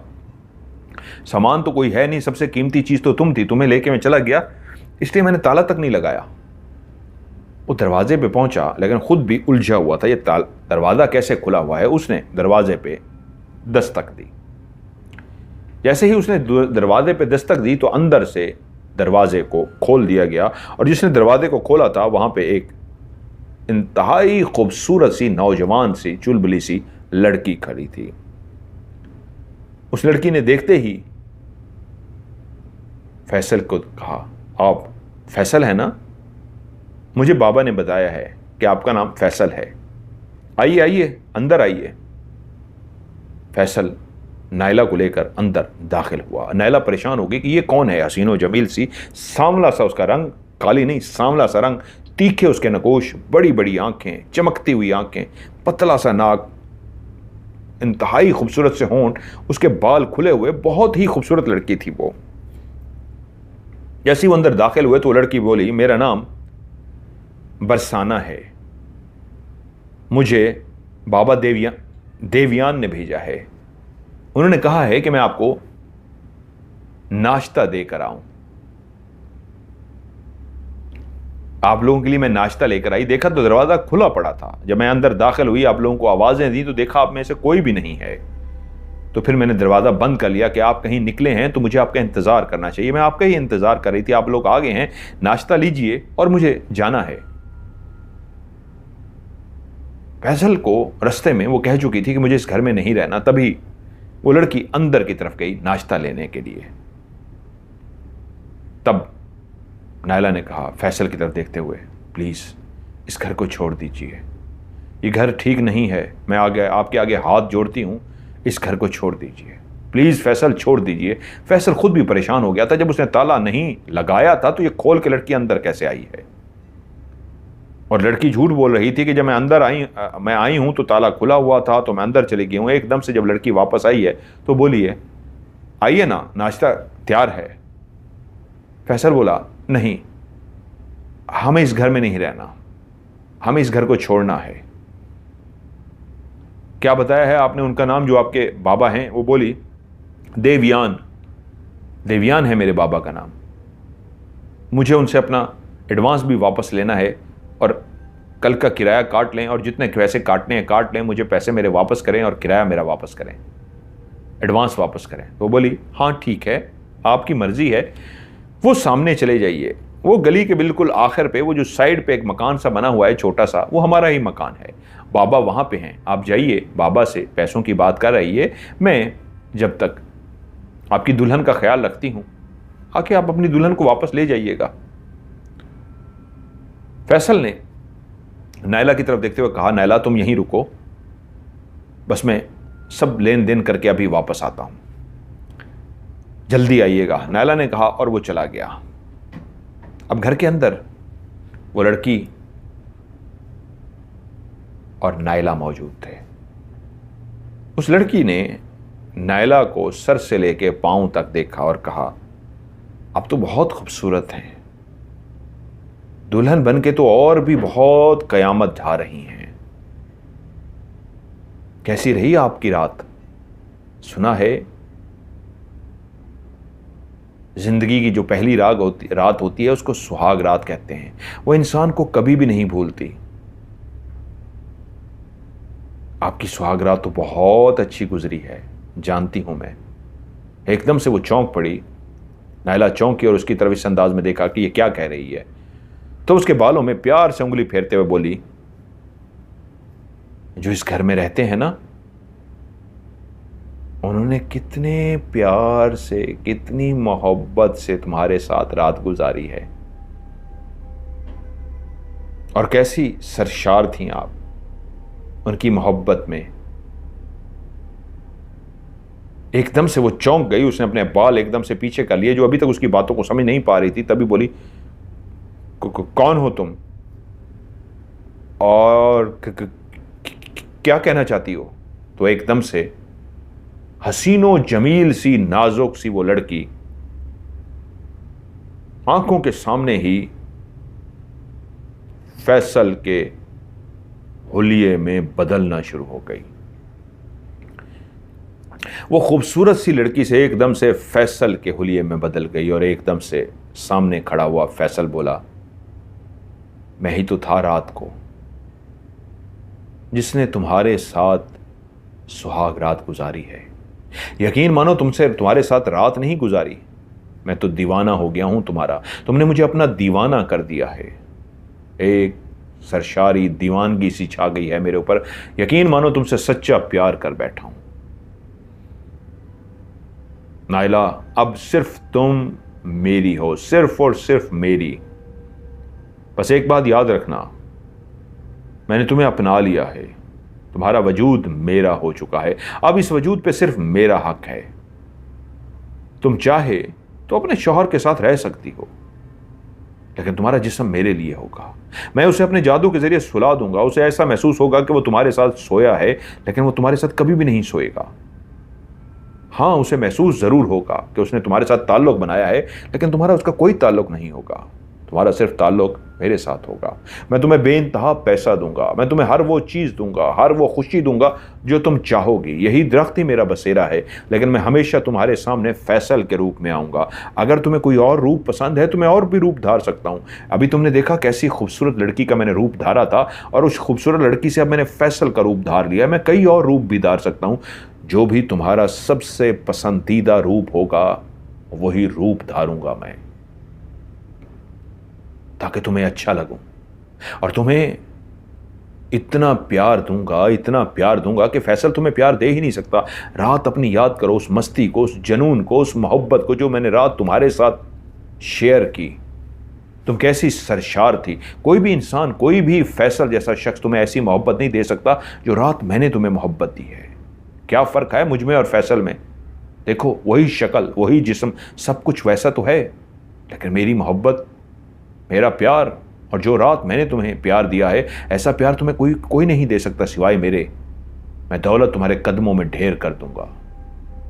जमीन में कहां खजाने छुपे हैं सब जानता हूं, वो तुम्हारे कदमों में ढेर कर दूंगा। बोलो, तुम मेरी हो ना? बस मेरी मोहब्बत का जवाब हां में दे दो, सब कुछ तुम्हारे ऊपर निछावर कर दूंगा। वो खड़ी ये बातें ना सिर्फ सुन रही थी, बल्कि उसका वजूद थर थर कांप रहा था। वो डरी हुई थी और पीछे हट रही थी। वो उसके आगे की तरफ बढ़ा। जानता था एक शर्मीली नायला मुंह से जवाब नहीं दे सकती। वो उसे अपनी बाहों में लपेटने के लिए आगे बढ़ा, तो वो पीछे हटते हुए बोली, नहीं, तुमने पहले ही मेरे जिस्म को नापाक कर दिया है। मैं सिर्फ और सिर्फ अपने शौहर की थी। यह वजूद सिर्फ और सिर्फ मेरे शौहर का था, लेकिन तुमने मेरे जिस्म को नापाक कर दिया। तुम हो ही नापाक, घटिया शैतान। वो उसे बुरा भला करने शुरू हो गई। खबरदार मेरे करीब मत आना। मैं नफरत करती हूं, मैं थूकती हूं तुम्हारी दौलत पे, तुम्हारे जेवरात पे, तुम्हारे पैसे पे। तो वो बोला, सुनो फिर, अगर तुम मेरी नहीं हो सकी तो फिर मैं तुम्हें किसी का भी नहीं होने दूंगा। अगर तुम इनकार करके इस घर से निकली तो लहू लहान हो जाओगी। तुम्हारे पांव छलनी कर दूंगा, तुम्हारा वजूद छलनी कर दूंगा, तुम्हें अंदर से छलनी कर दूंगा, बेसकून कर दूंगा। तुम अब सिर्फ और सिर्फ मेरी हो। तुम्हें नहीं यकीन ना, तो जाके दिखाओ। अब तुम्हें कोई मुझसे जुदा नहीं कर सकता। मैं तो चाहता था तुम प्यार से मेरी हो जाओ। अगर प्यार से नहीं तो फिर जो तुम्हें अपने ऊपर नाज है करके देख लो। एकदम से वो बाहर की तरफ भागी, लेकिन उसे ऐसा महसूस हुआ जैसे नीचे शीशे कटे हुए पड़े हुए हों, वो शीशों पे चलती हुई जा रही हो। उसके पांव के नीचे शीशे कटे हुए उसके पांव में घुसते जा रहे हों। उसने नीचे मुड़ के नहीं देखा कि कितने उसके पांव में तकलीफ हो रही है, शीशे कहां पड़े हैं। वो टुकड़ों पे भाग रही है। बस उसे बाहर निकलना था, बाहर भागना था, क्योंकि उसका शौहर जाते हुए दरवाजा बाहर से खोल गया था। वो भागती भागती दरवाजे से जैसे ही बाहर निकली तो उसने अपने पांव की तरफ देखा, तो जितने कदम वो भाग के आई थी वो खून से भरे हुए थे। उसके पांव नीचे से लहू लहान हो चुके थे। इस अंदाज में पांव कट गए थे जैसे वो इतने टूटे हुए टुकड़े शीशे के उसके पांव के अंदर घुस गए हों और बेइंतहा खून बह रहा हो। वो जैसे ही बाहर निकली, सामने से फैसल आ रहा था। उसने देखा उसकी बीवी को चक्कर सा आया, गिरी और बेहोश हो गई। वो भागता हुआ बीवी के पास आया, उसके पांव को देखा तो उसके पांव लहू लहान थे। अंदर गया, देखता है अंदर हर तरफ खून ही खून है, जो उसके पांव का निशान है। जमीन पे कोई किरची नहीं है, टुकड़ा नहीं है गिलास का, सिर्फ उसके पांव जख्मी हो चुके हैं। उस लड़की का भी कोई वजूद नहीं। उस लड़की ने जिस घर का कहा था, उस घर को ढूंढते हुए जब वो वहां पे पहुंचा था, वहां पे कोई और रहता था। उसने जब जाके पूछा, देवयान यहां पे रहते हैं? उसने कहा, नहीं, यहां पे तो इस नाम का कोई बंदा नहीं रहता, किसने आपको गलत कहा है? तभी तो भागता हुआ वापस आया था, और जब देखा बीवी की ऐसी हालत, बेहोश हो चुकी है, उसने फौरन बीवी को उठाया और अस्पताल ले गया। दिन की रोशनी में उसके एक सीनियर डॉक्टर, जो बहुत ही मेहरबान, शफीक, दाढ़ी वाले इंसान थे, नमाजी परहेजी शख्स थे, वो भी जब मिले तो पूछा क्या हुआ, तो उनको बताया मेरी बीवी का ये हाल है। उसके पांव को देखा गया तो उसके पांव में कोई भी चीज नहीं चुभी हुई थी। समझ ही नहीं आई डॉक्टर को भी, फैसल को भी, कि पांव में ये जख्म कैसे आए हैं। इतने जो जख्म हैं, कोई तो एक चीज़ चुभी है, काटा है किस चीज़ ने, कुछ भी समझ ना आया। खैर उन्हें पाँव की पट्टी कर दी और जब होश में आई तो फैसल और फैसल के साथ वही शफीक मेहरबान से डॉक्टर साहब, जिनका नाम भी शफीक साहब था। शफीक साहब उसको होश में आता देखकर बोले, बेटी लेटी रहो, लेटी रहो, परेशान मत हो। क्योंकि वो खुद भी परेशान थे, अपनी ज़िंदगी में इस तरह के कट लगे थे जो पाँव के नीचे वो उन्होंने नहीं देखे थे। वो बेचैन थे कि उससे पूछ सकें माजरा क्या है। जब होश में आ गई तो उससे शफकत से बोले, मेरी बेटी क्या हुआ था? उसने अपने शोहर की तरफ ऐसे देखा, खौफजदा सी हो गई और इतना बोली, उस घर में एक जिन रहता है, मैंने उसे देखा है, वो बहुत खौफनाक है, बहुत भयानक है। और उसके बाद कांपना शुरू हो गई, इतनी डर गई कि डॉक्टर साहब को लगा कि इसको मजीद अभी छेड़ा, अभी तो होश में आई है, ये और परेशान हो जाएगी। क्योंकि पाँव के जख्म भी बताते थे, कोई अजीबो गरीब जख्म हैं, कैसे लगे हैं। फैसल ने गवाही दी थी, वहां पे कोई टुकड़ा नहीं था, कोई चीज नहीं थी, तो इसके पाँव कैसे कटे कुछ नहीं पता था। फैसल से बोले, नहीं अभी इसे तंग मत करो। फैसल ने सारी बात उनको बता दी। वो इतने शफीक साहब इतने अच्छे इंसान थे, फैसल को बाहर ले गए, उसे कहा सोने दो, नायला को सुला दिया और बाहर ले जाकर बोले, क्या बात है मुझे तुम बताओ। फैसल ने सारी बात बता दी, बचपन से लेकर आज तक कैसे खाला ने पाला, कैसे खाला ने निकाल दिया, मजबूरी में इस घर में गया और ये हुआ वो हुआ। तो बोले, मेरी बीवी और मेरी बेटी मेरे साथ रहती हैं, वो भी गांव गई हुई हैं, मेरा घर अभी खाली है, जब तक वो वापस नहीं आती तो मेरे घर में अपनी बीवी के साथ रह सकते हो, और जब तक हम घर ढूंढने की कोशिश करते हैं कोई ना कोई घर तुम्हारे लिए मिल जाएगा, आप परेशान मत हो। उसने उनका बेइंतहा शुक्र अदा किया। वो एक नाम की तरह शफीक और मेहरबान थे। नायला को लेकर वो उस घर में पहुंचे, लेकिन नायला चुप सी हो गई थी, एक ऐसी चुप साध ली थी, एक ऐसी कंडीशन में आ गई थी कि जैसे हर वक्त उसकी आंखें खौफ में हों। शफीक साहब ने कह दिया था फैसल से, अभी इसके तंग नहीं करना, अभी इससे कुछ सवाल जवाब नहीं करना, खुद ही ये सब कुछ बताएगी। उस रात एक कमरे में नायला और फैसल सोने के लिए लेटे थे और दूसरे कमरे में शफीक साहब, कि एकदम से बाहर बिल्ली के जोर जोर से चीखने की आवाज़ें आना शुरू हो गई। जैसे दो बिल्लियां लड़ती हैं तो उनकी अजीबो गरीब गुर्राने की आवाज़ें आती हैं, ऐसे ही गुर्राने की आवाज़ें आ रही थीं। लेकिन दूसरी बिल्ली की नहीं, सिर्फ एक बिल्ली की ही गुर्राने की आवाज़ आ रही थी। शफीक साहब कुछ देर लेटे रहे, लेकिन इतनी ज़ोर ज़ोर से बिल्ली पंजे मार रही थी कि फैसल उठकर दरवाजे के बाहर गया, दरवाजे के करीब गया। उसने देखा दरवाजे के बाहर एक बिल्ली पंजे मार रही है। फैसल ने खड़े होकर पूछा, कौन है बाहर, कौन है? तो इतनी देर में शफीक साहब भी दरवाज़ा खोलकर बाहर आ गए। वो क्या देखते हैं, जिस कमरे में नायला और फैसल थे उस कमरे के बाहर बिल्ली जोर जोर से पंजे मार रही है। उन्होंने जैसे इस मंजर को देखा तो बिल्ली ना सिर्फ चौंक गई बल्कि उसी वक्त वापस मुड़ी और भागती हुई दूर चली गई। फैसल ने अंदर से फिर से पूछा, कौन है बाहर? शफीक साहब बोले, कोई नहीं, बिल्ली थी शायद, चली गई है, परेशान मत हो, सो जाओ। फैसल दरवाजा खोलकर बाहर आ गया और कहा, वो अजीब से अंदाज में पंजे मार रही थी, मैं समझ नहीं सका क्या हुआ है। वो बोले, घबराओ मत, परेशान मत हो, सब ठीक हो जाएगा। फैसल ने दरवाजा बंद किया, कमरे में चला गया। शफीक साहब अपने कमरे में गए और एकदम से किचन के अंदर से आवाज आई, ठा। कोई शीशे का बर्तन नीचे गिरा था और गिरते ही टूट गया था, किरची किरची हो गया था। शफीक साहब उठे, फैसल भी बाहर आ गया। किचन के दरवाजे को खोला गया तो देखते हैं एक बहुत बड़ा बर्तन नीचे गिरा हुआ है और वो टूट चुका है। ये कैसे टूटा? ये तो गिर ही नहीं सकता। शफीक साहब जो अभी खड़े चुप से मुसलसल से कुछ सोच रहे थे, ये जुमला फैसल ने कहा था उस बर्तन को देख के कि ये तो गिर ही नहीं सकता, ये कैसे गिरा है। कि उसी वक्त कमरे के अंदर बिल्ली के गुर्राने की आवाज आई और अंदर से चीखें मारने की आवाज आई। दोनों भागते हुए अंदर गए तो क्या देखते हैं, वो काली बिल्ली सी या बिल्ला सा नायला के बिस्तर के करीब है और नायला के बिल्कुल पास है और नायला उससे डरी हुई है और जोर जोर से चीखें मार रही है। वो जैसे ही कमरे में दाखिल हुए तो बिल्ला तेजी से भागता हुआ बाहर चला गया।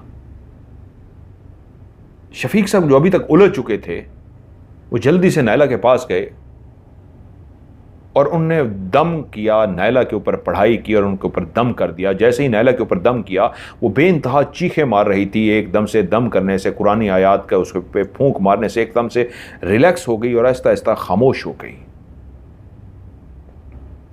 अब शफीक साहब को जो एक शक सा पड़ गया था वो यकीन में बदलना शुरू हो गया।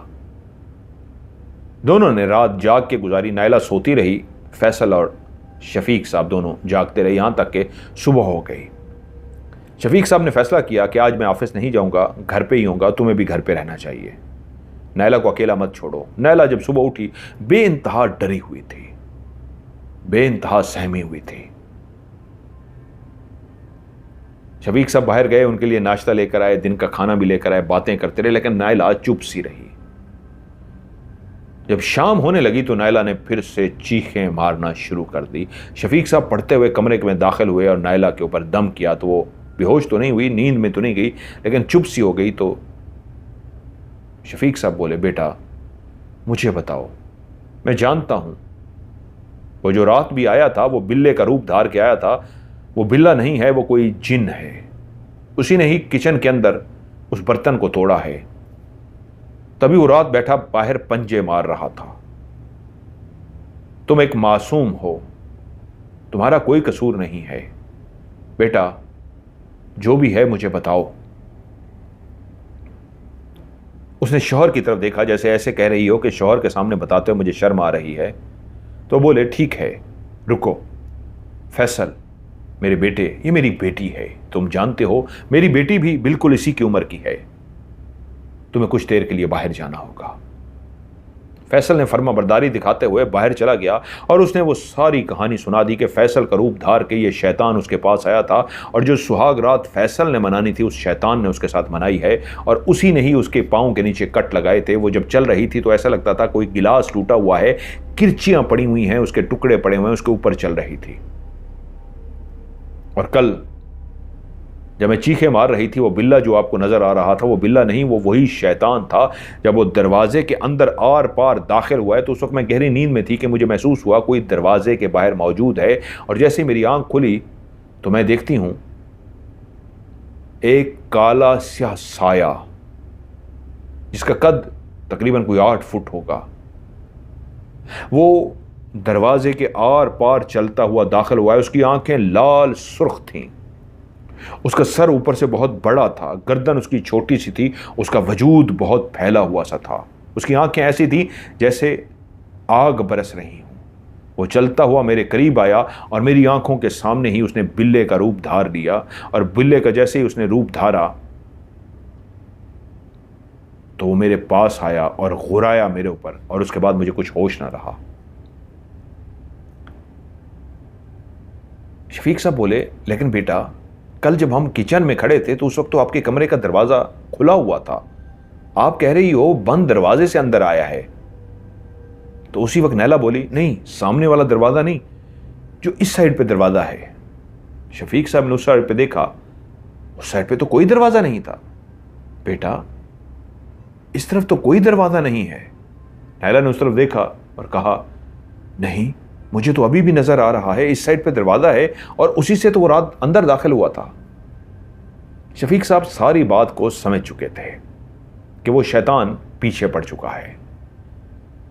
उस पे दम किया और कहा, घबराओ मत, कल मेरे एक जानने वाले हैं, मैं जरूर उनसे बात करूंगा, परेशान मत हो, इससे जान छूट जाएगी। वो उठे, बाहर गए, फैसल को सारी बात बता के समझा दिया कि तुम्हें दिल बड़ा करना होगा, वो मासूम है, बेकसूर है, वो शैतान उसके पीछे पड़ चुका है। अगर तुम्हें उससे प्यार है तो तुम्हें कल मेरे साथ चलना होगा, उस शैतान से हमें पीछा छुड़ाना होगा। लेकिन जब रात हुई शफीक साहब आज अपने कमरे में जाग रहे थे। फैसल भी सोया नहीं था, जाग रहा था, और नायला भी जाग रही थी। फैसल जब से उसने ये बात सुनी थी कि उस शैतान ने उसकी बीवी के साथ रात गुजारी है, वो अजीब सा हो गया था। वो अपनी बीवी को मासूम समझता था, लेकिन उसके लिए पागल था कि वो शैतान उसके सामने आए और वो उससे भिड़ जाए, उससे लड़ पड़े, उसको मार डाले। लेकिन कहां एक इंसान और कहां एक जिन का मुकाबला। जैसे ही रात हुई, दरवाजा ठक ठक ठक ठक। फैसल गुस्से से उठा और उधर से शफीक साहब की आवाज़ आई, दरवाज़ा मत खोलना। फैसल इतना गुस्से में आ चुका था, उसने दरवाज़ा खोल दिया। वही उसकी गलती थी। उसने जैसे ही दरवाज़ा खोला, किसी चीज़ ने इतनी ज़ोर से फैसल को फेंका, वह उड़ता हुआ दीवार में जा लगा। और तभी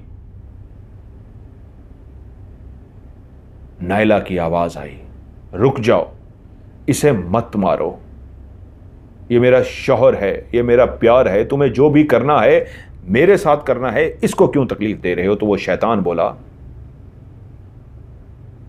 इसे मारूंगा तो तू मेरे प्यार को कबूल करेगी, क्योंकि जब तक ये जिंदा है तू मेरा प्यार कबूल नहीं कर रही, तो पहले मुझे इसे ही मारना होगा। फैसल अपनी जगह से उठने ही लगा कि नायला अपनी जगह से एकदम से छलांग मारकर खड़ी हो गई। शफीक साहब भी कमरे में आ चुके थे। वहां पे एक काला स्या साया खड़ा था, जैसा नायला ने कहा था, बिल्कुल वैसा बड़ा सा 8 फुट का काला स्या साया, जिसकी आंखें लाल सुर्ख थीं। एकदम से वो साया खड़ा खड़ा बड़ा हो गया, इतना बड़ा हो गया कि उसका सर ऊपर छत को जाके लगा, और छत को लगा नहीं, फिर उसके बाद आगे की तरफ बढ़ना शुरू हो गया। यानी कि नीचे से उसका वजूद सीधा था, आगे से टेढ़ा, जिस तरह 7 डिजिट होता है, 7 की तरह उसका जिस्म ऊपर दीवार को टच होता जा रहा था और नीचे वो लंबा होता जा रहा था। शफीक साहब पुरानी आयात पढ़ने में लगे थे उस शैतान से मुकाबला करने के लिए। फैसल जो अभी उठ के खड़ा हुआ था, उनकी तवज्जो ही ना गई कि नायला भागती हुई किचन में पहुंची और उसने छुरी उठा ली।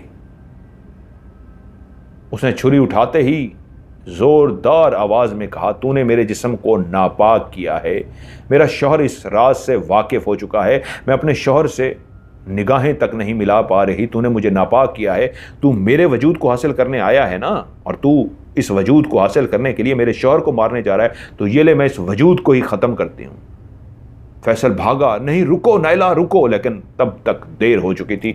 नायला ने वो तेज छुरी अपनी गर्दन पे चला दी थी, अपनी शहरक को काट डाला था। इतनी जोर से उसने छुरी चलाई थी कि वो भी उसे ना रोक सका, जो देखता ही रह गया। वो नायला तड़पी और आंखों के सामने ही लहू लहान हो गई। वो जो अंदर आया था, खड़ा था, वो भी इस इकदाम के लिए तैयार नहीं था, एकदम से अपनी जगह से गायब हो गया। वो दोनों डॉक्टर थे, भागे, उसके खून को रोकने की कोशिश की, उसको अस्पताल भी लेके जाने की कोशिश की, लेकिन वो रास्ते में ही दम तोड़ गई। वो मर चुकी थी। फैसल बहुत दुखी था, और कुछ दिनों के बाद जब वो मरी तो उसी घर में मरी थी। शफीक साहब की बीवी राबिया और उनकी बेटी, जवान बेटी फातिमा भी आ गई। फैसल बहुत ज़्यादा दुखी था। जब उसका 40वां भी हो गया, 41 दिन गुजर गए, तो शफीक साहब की बीवी राबिया बोली, आप बिल्कुल मेरे बेटे की तरह हो, खुदा ने मुझे बेटा नहीं एक बेटी दी है, मैं आपके दुख को जान सकती हूं, मेरे शौहर ने मुझे सब बता दिया है, वो शैतान जा चुका है। तुम्हें तो बेटा इस चीज़ का होश भी नहीं कि क्या हुआ क्या नहीं, लेकिन नायला के इस दुनिया से जाने के बाद भी मेरे शौहर उस शैतान के पीछे लगे रहे हैं। वो अपने उस्ताद के पास गए थे, उनके नूरानी उस्ताद, और उनको जाके वो सारा माजरा बताया था। उनके नूरानी उस्ताद ने उस शैतान को ना सिर्फ बुलाया बल्कि उसको हाजिर किया था। और तुम जानते नहीं, उसको इतनी कड़ी सज़ा मिली है, उस जिन को इतनी कड़ी सज़ा मिली है कि उसकी वजह से एक इंसानी जान ज़ाय हुई है। उनके उस्ताद ने उसको तो बहुत कड़ी सज़ा दे दी, लेकिन मरने वाले कभी लौट कर वापस नहीं आते। उस शैतान ने, उस हैवान ने एक इंसानी जान ले ली, उसी की वजह से वो मरी। वो उस पर आशिक हो गया था। जब उस बुजुर्ग ने भी उसको हाजिर किया था तो वो यही बोल रहा था कि मैं उस पर आशिक हो गया था, मैं उस पर फिदा हो गया था। उस रात को मुझे मौका मिल गया और फैसल का रूप धार के मैंने उसके साथ जो रात बिताई थी, उसके बाद तो मैं उससे इश्क कर बैठा था। मैं सब कुछ मानने को तैयार हूं, मुझसे गलती हो गई, मुझे माफ़ कर दीजिए। लेकिन उस बुज़ुर्ग ने उसे बहुत कड़ी सज़ा दी, उसे जलाकर भस्म कर दिया। लेकिन बेटा, तुम्हें अपने दुख को भूलना होगा। नायला वाकई बहुत अच्छी थी। तुम्हारी बचपन की सारी कहानी मैंने सुनी है। माँ बाप के बाद खाला ने भी जो तुम्हारे साथ सलूक किया, तो बस एक बात याद रखो बेटा, खुदा ने तुम्हें बाप और माँ दे दी है। मैं राबिया आज से तुम्हारी सास नहीं, तुम्हारी माँ हूँ। और शफीक साहब तुम्हारे ससुर नहीं, तुम्हारे बाप होंगे। वो एकदम से चौंका कि इस बात को जैसे समझ ना पाया हो। उसने उठ के उसने अपनी आंखों को इस अंदाज में देखा राबिया की तरफ, जैसे कह रहा हो मैं इस बात को समझा नहीं। तो वो बोली, मेरी बेटी फातिमा अब तुम्हारी बीवी होगी। हम दोनों ने यही फैसला किया है। खुदा ने हमें सिर्फ बेटी दी थी, बेटा नहीं। और तुम जैसा एक फर्मा बरदार बेटा मिल जाए तो और क्या चाहिए। खुदा की यही रजा थी। हम यही दोनों फैसला कर चुके हैं, तुम्हारी शादी फातिमा से होगी। और ये घर जो हमारा अपना घर है, ये तुम्हारा घर होगा। तुम्हें किसी घर को ढूंढने की जरूरत नहीं, तुम हम ही यहीं रहोगे। हम मियाँ बीवी का क्या भरोसा, बूढ़े हो गए हैं, कब मर जाएं। तो इस बेटी को नाम ही घर करना था, ये तुम्हारा घर है। यूं उन्होंने फैसल की शादी फातिमा से कर दी। फातिमा एक बेहतरीन लड़की साबित हुई। वो घर और उन दोनों ने सास ससुर नहीं, वाकई माँ बाप का किरदार अदा किया। माँ बाप की तरह उसको प्यार दिया। वो अपनी बेटी से बहुत प्यार करते थे। वो मकान भी उन्होंने मियाँ बीवी के नाम कर दिया था, फैसल और फातिमा के नाम। माँ बाप की तरह उसका ख्याल भी रखा। फैसल ने भी बेइंतहा अपनी बीवी का ख्याल रखा, अपने सास ससुर का बहुत एहतराम किया। कभी भी अपनी खाला की तरफ दोबारा नहीं गया। लेकिन वो जब भी अपनी बीवी नायला को याद करता था, उस पूरी कहानी को याद करता था, तो शदीद दुखी हो जाता था। लेकिन इंसान के अंदर जब इस तरह की कहानी एक गुबार बन जाती है, तो कभी ना कभी वो फटता ज़रूर है। अपने उस सास ससुर के मरने के बाद जब वो भी बूढ़ा हो गया, उसके बच्चे हो गए, तो उसने ये वाली कहानी निकाल ही दी। बूढ़ा तो नहीं हुआ था, मतलब जवान ही था, कि उसने ये कहानी दोस्तों को बता दी। और जब दोस्तों को कहानी बता दी जाती है, तो फिर कहानी कहाँ छुपती है, लोग सुन ही लेते हैं। आप लोगों ने भी ये कहानी सुनी, आप लोगों को ये कहानी कैसे लगी, नीचे कमेंट्स में ज़रूर बताइएगा। वीडियो को लाइक कीजिएगा, दोस्तों के साथ शेयर ज़रूर कीजिएगा।